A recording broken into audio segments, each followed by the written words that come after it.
Nobody's perfect. Especially not you. No. We're doing Standalones We Stan. Okay. That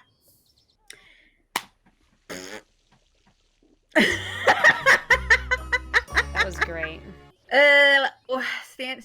Standalones we stand. You want me to do it? Yeah. I got this. I just need lotion on my hands. That was a real thing. Hi, welcome to Tropes and Trash. I'm Nyx. That's Ruby. Today we're going to be doing Standalones We Stan. So we're going to be giving 3 standalone books that we really love and recommend, each while we play Sims, because we love books, we love cozy gaming, and we just thought there weren't enough channels that did both at the same time. So if you don't know us and it's your first time here, we run a book club together on Discord. We have themes, we have smut options, non-smut. It's a great time. I'm sure many of you here are from there, and if you're not, you're always welcome to join. Link below. I will promise you'll forget these links. Where is he going dressed up like that? Go to work. Oh. I thought he was at like, the romance festival happened and he got into attacks, right? I was like, where is he going? You promoted him, so he's like level 10. Oh, I'm married to a celebrity right now. He's the Matt Rife in the game. He did not practice enough because your son died.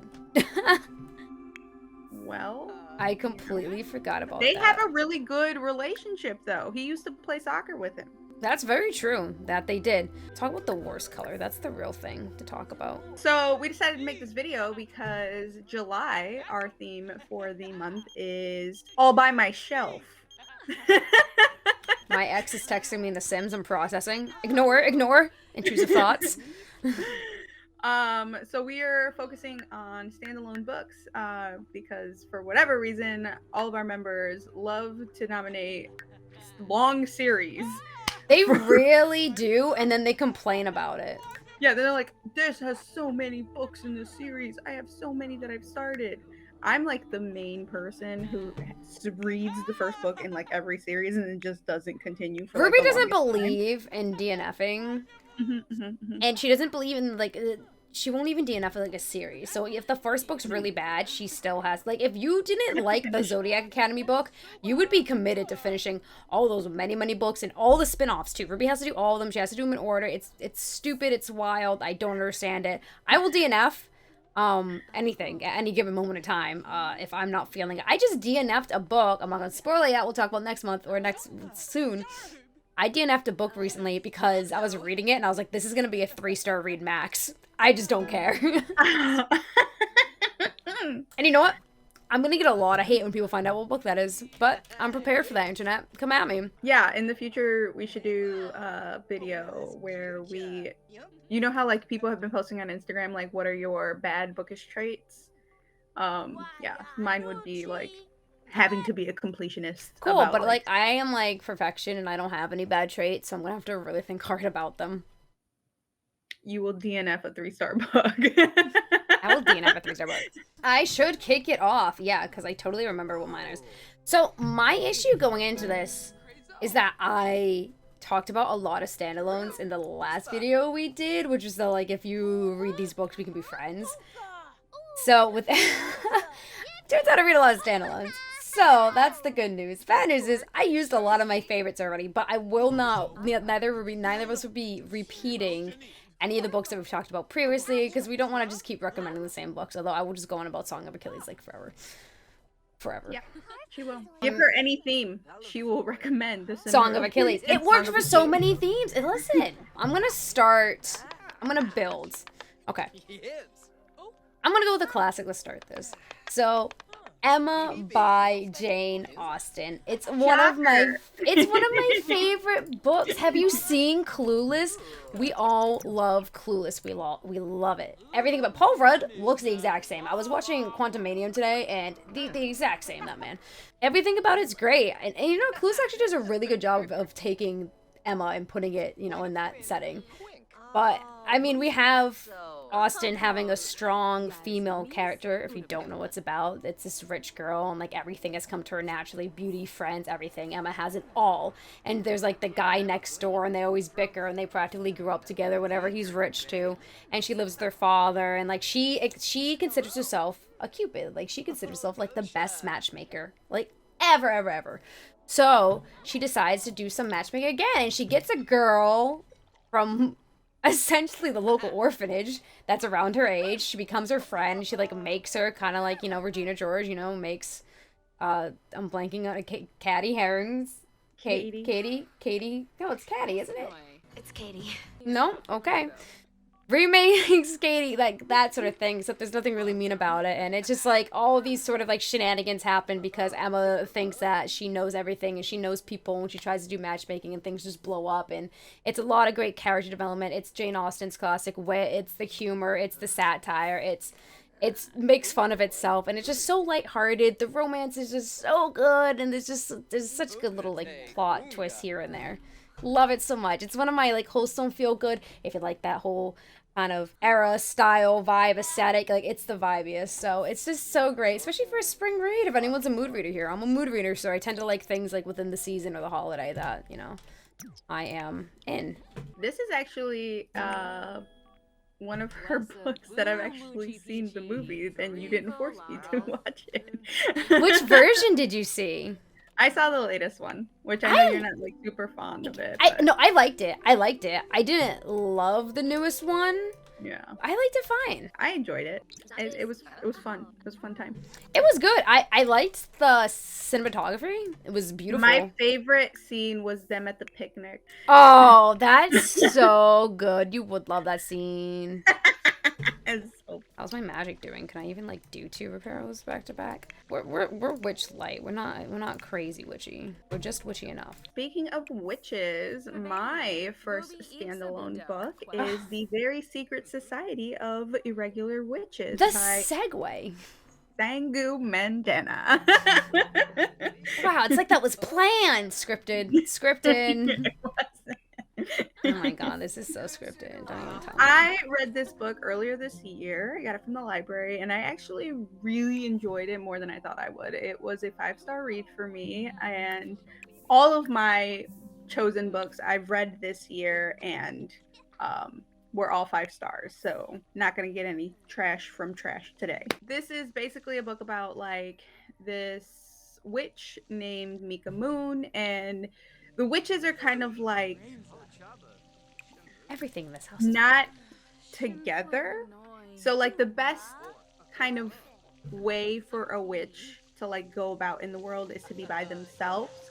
But these group of like maybe like 40 witches meet up every once in a while to kind of like write down if they've created any new spells, or kind of like give any information if like anyone is catching on or anything that could be threatening to them or anything like that. But otherwise they don't talk to each other, they don't live near each other, they basically don't like they don't know anyone exists. But Mika Moon is a witch who's actually kind of has like a witch online witch persona, and so it kind of like rubs the like older witch the wrong way or whatever. But she's like, I'm not doing anything, it's just fun, it's online, whatever the case may be.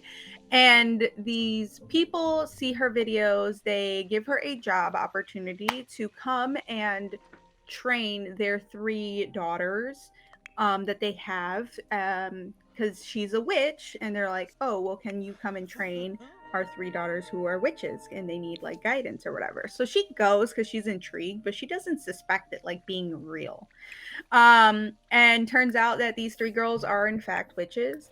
And she's kind of taken aback, and she's like, this isn't supposed to be a thing, like you guys aren't supposed to be together, because when witches are together, like the magic tends to get more powerful and it can get unpredictable and stuff like that. But she just can't help but staying there and trying to help them. And there's like a romance that blossoms where it's kind of like the guy has his walls up and she's like just this kind of like fun person, and it's just super cute, super sweet, and like so really many good things about satisfying it. ending. That's good. Yeah, it's just like really just wholesome fun time. and there's a dog who doesn't love animals in a book. So I definitely think that it is a must read. It's honestly like rated really high. It's like a 4 point something on Goodreads. It's a 4.4 on Wow. Amazon. That's It's a really really, good, yeah, that's really good. super good read. And just a fun time, honestly. Oh, that is really good. I want to read it. I've been wanting to read it.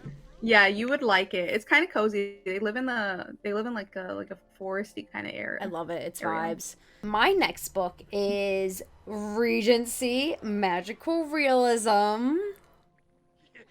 It's everything. If you like, Bridgerton, but you're like, oh, I really wish there was a hint of magic in it, this is the book for you. Why is this child up? Go to bed, child. Trying to Hey, get to the next day. So essentially, the whole plotline of this is we're in London, and the main character. This is actually in 3 point of views. So one of the main characters, Nina, she comes and she goes to spend the season with her well-connected cousin and his wife. His wife is one of the beautiful ones, which are the most elite in high society ever. Now the issue with Nina is that she has a little bit of magic to her. Oh, it's fall. Oh, it's prank day. We're gonna go destroy everything. Oh, go to sleep, wait. child. No. She has You to didn't eat. even She's about to eat. die. Why do you keep killing my children? Because we have too many. You had too many. I had one more than you. Kill That's your husband. too. That's the next playthrough. So her cousin's wife, who's this really popular girl and just really just well renowned within society itself, is a stuck-up bitch. She's not. She doesn't like Nina from the get-go because, like I said, Nina has like a little bit of telekinesis to her, and that's kind of super frowned on here. And Nina's kind of just not quite fitting into what society wants for women, even though she wants to do well and she wants to make her cousin and her cousin's wife proud. It's just not working out.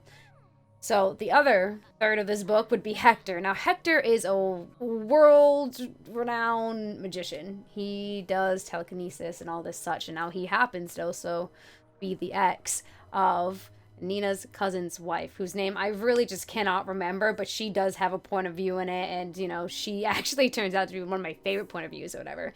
So it's all kind of about their lives tangling together in this way. He who shows up at the doorstep and pulls the, like, I'm not over you card, and Nina, trying to enter into the society, but she finds out that he can do telekinesis, and she's like, you gotta teach me how to do this stuff, and he does it to try to get closer to the wife and all that. So it's just a whole lot of just complicated woven webs of life with a hint of magical realism in the balls and the galas and the society of London.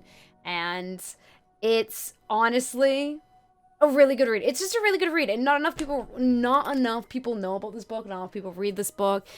The Beautiful Ones, quick, short read, great for any season, and the fridge is broken. Everything in this house is breaking. I'm only one mage. You notice the lighting. She's no longer bright, but my next book is called Remarkably Bright Creatures.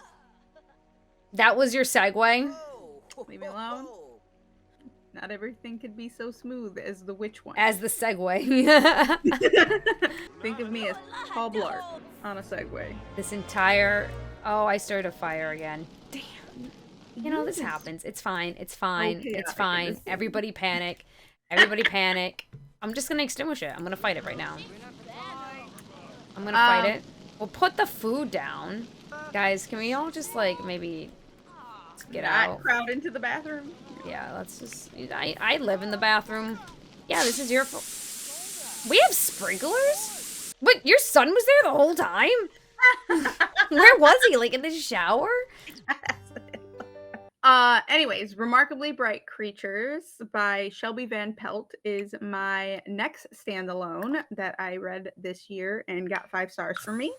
This is so, like, charming and just, like, a fun read, a little bit heavy, but not, like, super heavy to where you're like, God, why am I reading this? It's just, like, a slice of life, but then you also have a talking octopus, so, like, it's fun. This is essentially about an older woman in her 70s. Her husband has passed away. She's been working at this like grocery store. And she's kind of thinking about moving into like a senior home that her brother used to like live in before he passed. And there is this other young man whose name is Franklin, Steven, Michael, Nick. Everyone's named Nick. have no idea. He's not even listed in the. It's the same problem you had with the beautiful ones. It was like we have three different POVs, and the one POV is not in here. Like it doesn't mention it. Um. Anyways, there is another young man who basically gets drawn into the town where the older woman is, and they tend to find that their paths are crossing. And the only one who knows this is the octopus, and they don't understand him, but he does Well, of try to course, the like octopus. nudge uh, them closer together to the truth. Also, the older woman's son passed away and like he drowned when he was like 18 or something like that. And so everyone kind of like keeps their distance from her because she's like that woman whose son passed tragically Yeah, or I whatever. keep my distance with people who have, deceased relatives also, just, oh. But it was because he died a tragic way. So they keep their distance from her? That seems sad. Yeah, it's well, she has like friends. She has like they meet like in this like little knitting club or whatever. But like for the most part, she's known around town as the woman whose son drowned when like tragically. Like I said, it's a little bit heavy, but when you read it, it doesn't No. come off like heavy like that. So What? yeah, It's like like when you it's like read when it, you're it's not like she's not my like friend's it's not like a over. sad thing. It's like this is what happened. She's moved like she's lived years after, you know what I mean, after this has happened. This has happened like so far in the past, like it's just kind of like a thing. Like it's her life. Like it happened. Like there's nothing really else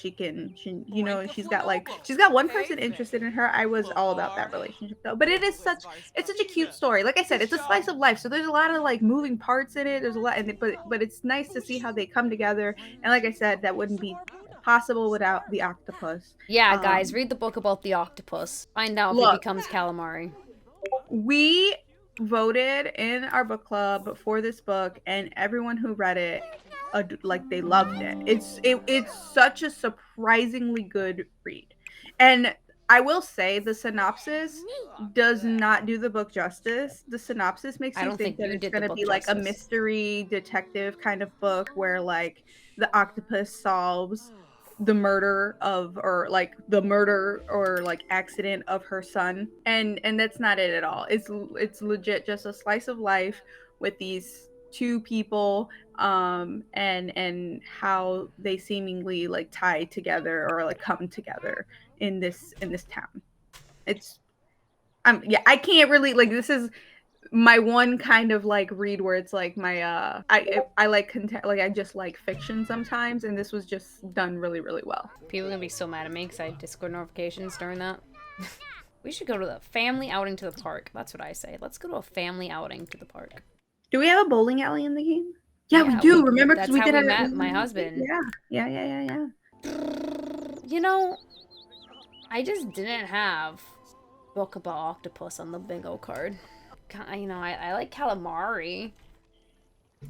I thought Who's calamari this? was squid. It is. Gilmore? Who's this? Why is she thinking about my child? Oh my god, who is this person? She doesn't look good. Oh god. Who's this stranger at our door and why? Uh-huh. She was not impressed with me. You came to our house. You came to my house. We're leaving. We're traveling. Like, I cannot express how much I hate bowling. I know. Remember really when hate bowling. I was like, we can go to this movie theater in downtown, and it has a bowling alley, and you were like, I hate bowling. I can't. Yeah, I can't. I'd rather take history class again with my really monotone professor. I'd rather do that. or I chemistry with the love that. You professor. know what that sounds like? It sounds like a great nap. Robert, this outfit ain't it. We're gonna have to give you a makeover, honey. He's always had that outfit. This is where I met my I know, but I husband. feel like the jeans. The kids didn't end up coming. Well, whatever. Just bring them here. See, actually, let's take a look at a lot. Let's see who's here. Okay, a dude dancing by himself. Nothing wrong with that. Have Robert invite Sydney. Ooh, that's juicy.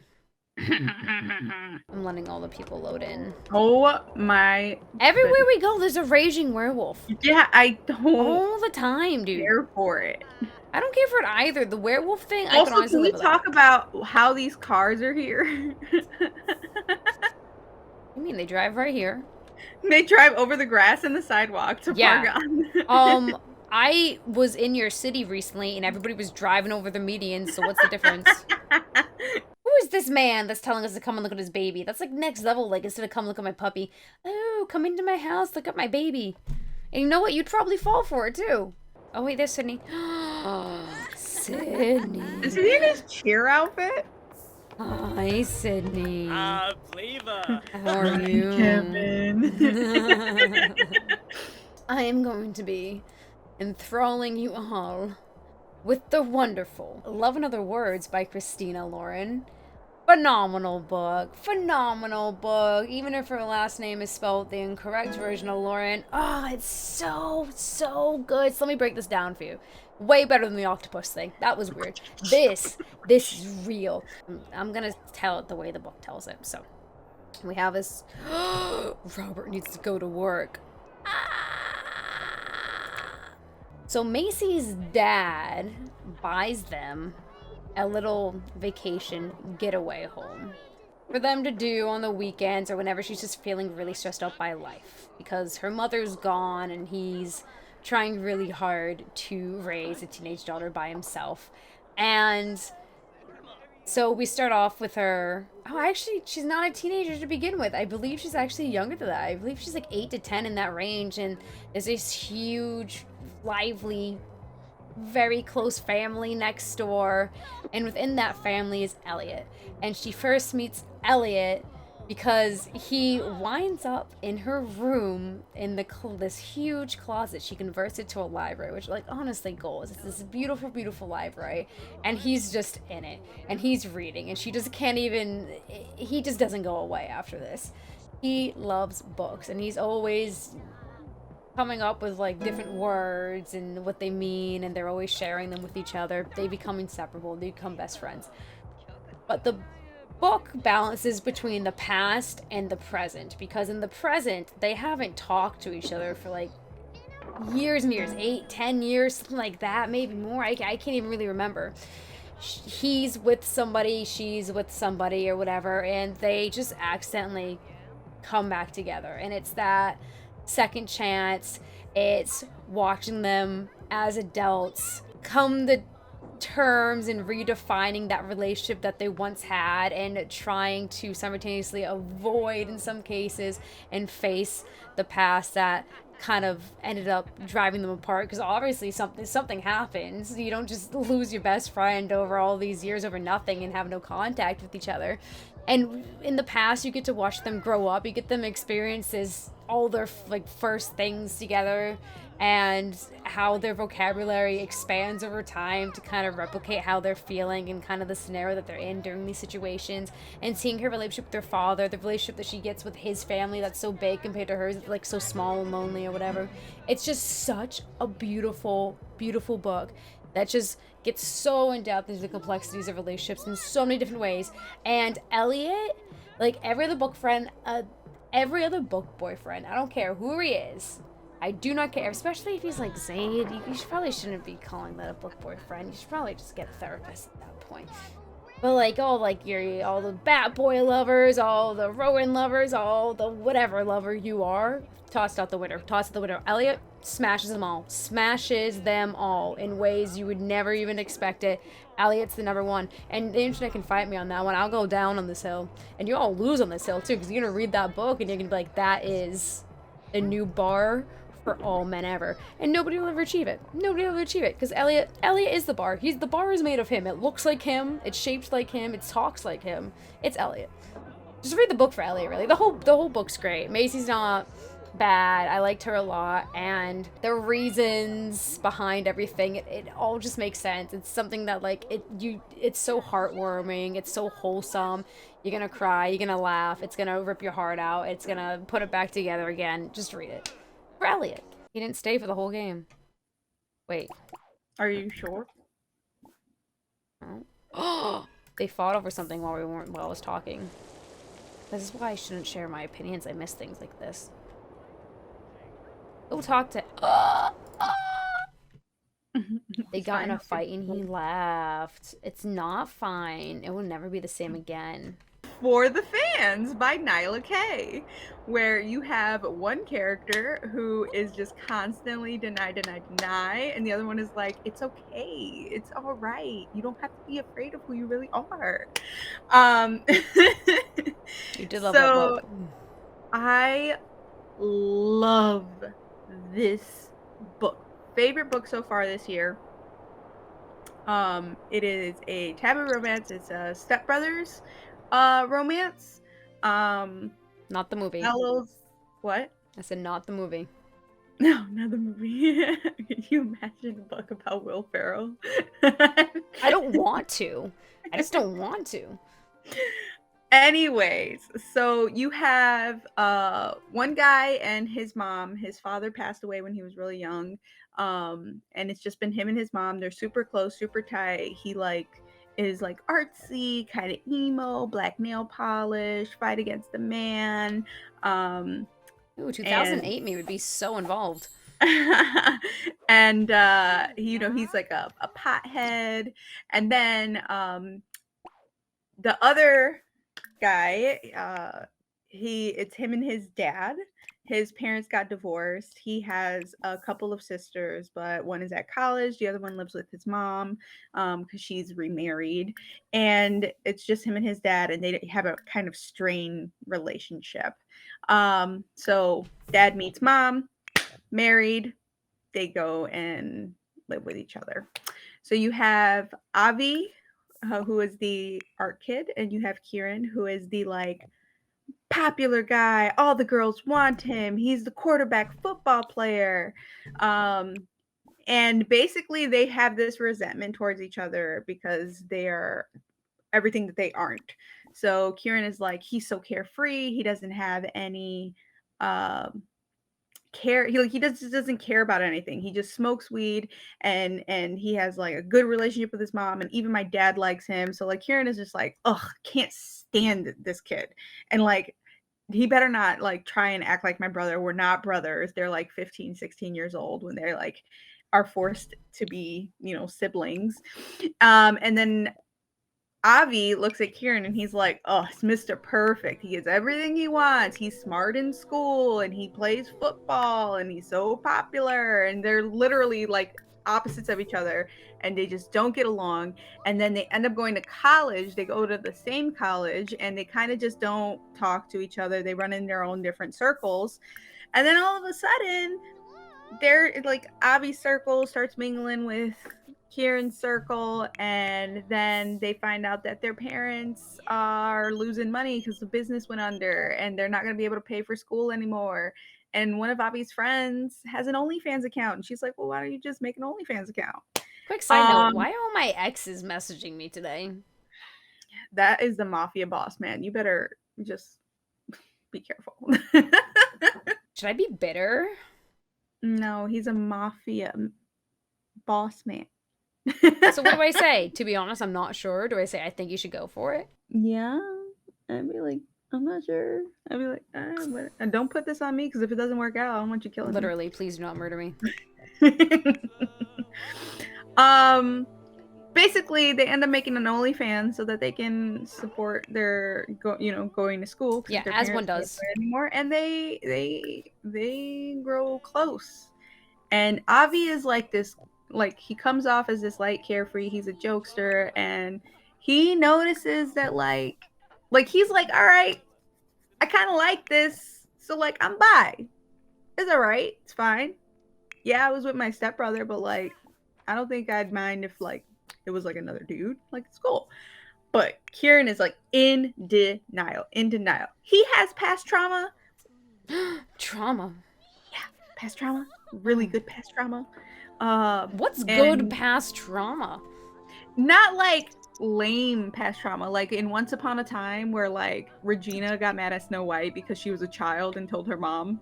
She's that's bad past trauma. Are we Good past really trauma just is like, spoiled Once Upon a Time for people?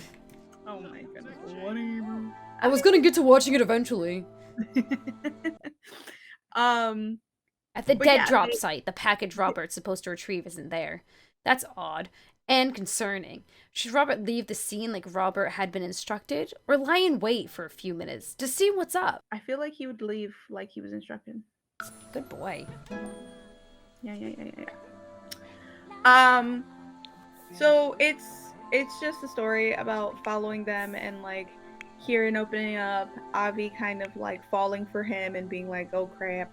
Like it's my stepbrother that I'm falling for, and he's like As one does. clearly not feeling this, and just the relationship that blossoms between them, and the things that they have to overcome and go through, and the support that they have for each other. It's honestly like super refreshing of a read. Why is it refreshing? It's refreshing because of how real like everything is. Like they sit here and talk about like they talk things out. And I feel like in most stories where it's something like this, it's just kind of like they just walk away. They don't want to talk about it. Miscommunication is such a bad trope. It's so bad. We And hate miscommunication. this is not miscommunication. This is like keeping distance when distance is needed, pushing when things need to be pushed. Um it's just so refreshing to see, especially for young men and I young men love finding themselves. vulnerable men. It's why I love Lord of the Rings. It's just It really it's a is. really good read. But like I said, there are some like heavy topics like the trauma and stuff. So The content trauma. warning, check. And it's smut. How Um, smutty is it? nearly every chapter. Who's her And it's favorite caregiver? Oh, we about to find out. It says Minerva's going through a phase. She's feeling a bit clingy and is going to stay extra close to her favorite caregiver. God damn it, we broke something else. Oh, it's probably her mom. ghosts. I gotta repair this too. I am repairing this entire house, bit by bit, piece by piece. I can probably do this one and then do one of the upstairs toilets too, so we can have the upstairs bathrooms back. You know, you can also just have someone else work on the toilet. No, we're not paying. You don't have to pay. You can just have like my character or your husband just like fix it. Oh, actually, your husband could probably fix it. Your husband's just so good at everything. Look at how confident my husband's peeing after I fixed it. I am. I know. I'm trying to get your son to learn how to cook. His cooking skill. Yeah, he can make a grilled cheese. That's a good. No, you always start with salad. I know, but we're jumping. No, he cooked with his dad a couple times. What's the worst that can happen? Burn the house down. Okay, well, I already started that earlier, and let me tell you, the firemen took way too long to show up, as in nobody even showed up. Yeah, those are our standalones that we stand. Let us know down below if you'll be reading any standalones for the month of July or which ones we should check out. Yeah, we are going to be reading nothing but standalones, and I'm really excited to put my nomination forward because it's a standalone that I have been dying to read for years. Well, but I'm also tempted just to kind of push like to kill a kingdom people's way again because I just can't get enough of it. There's nothing wrong with more mermaids. The world needs more mermaids. In fact, can we get more siren books, please? Can we get more mermaids, more sirens? Out with the fae, in with the mermaids. You know, I would like it more, but every mermaid book that I have come across and added to my TBR has not had the like highest reviews. Tequila Kingdom has good ratings. I didn't say that. I said a lot of them don't. They have like 3 point something. Somebody get on this. Who's talented? I want for more than just